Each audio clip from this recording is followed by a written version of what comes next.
বলা বাহুল্য বর্তমানে বেশ টালমাটাল অবস্থায় বাংলা টেলিপাড়া। একের পর এক বড় খবর সামনে আসছে। একদিকে একাধিক নতুন মেগা আসছে, অন্যদিকে সময় পরিবর্তন নয়তো শেষ হচ্ছে বেশ কিছু মেগা। বেশ কদিন আগেই সামনে আসে স্টার জলসার পরবর্তী নিবেদন প্রতিজ্ঞার সম্প্রচার সময়। রাজ চক্রবর্তী প্রোডাকশনের অধীনে আসছিল রণজয় অভিকার নতুন মেগা প্রতিজ্ঞা। প্রথম প্রমোতেই দর্শকের মন জয় করেছিল এই মেগা। রণজয় অভিকার নতুন কেমিস্ট্রি দেখার জন্য এক্সাইটেড হয়েছিল দর্শকেরা।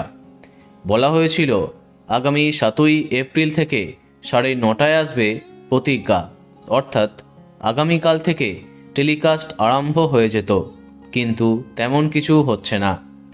7 পাকে বাঁধার মতো প্রতিজ্ঞার সাথে তেমনটা করল স্টার জলসা। আসছে না এই নতুন মেগা। সম্প্রতি স্টার জলসা তাদের পেজ থেকে টেলিকাস্ট টাইম ঘোষণা হওয়া পোস্ট ডিলিট করেছে। তার পরিবর্তে পোস্ট করা হয়েছে প্রতিজ্ঞা আসছে, অর্থাৎ অনির্দিষ্ট সময়ের জন্য পিছিয়ে গেল এই মেগা। এখন প্রশ্ন, কেন? যেমনটা তোমাদের জানিয়েছি, অভিনেতা রাহুল ব্যানার্জির অকাল মৃত্যুর পূর্ণাঙ্গ তদন্তের দাবিতে টেলিপাড়াতে কাজ বন্ধ রাখা হয়েছে। এর ফলে নতুন ধারাবাহিকগুলির অসুবিধা হয়েছে, কারণ তাদের বেশি ব্যাংকিং নেই। তাই আরম্ভ হবার পরে বন্ধ হবার চেয়ে একটু পরে আরম্ভ হওয়া ভালো। সম্ভবত সেই কারণেই এমন সিদ্ধান্ত নেওয়া হয়েছে। দেখা যাক কি হয়।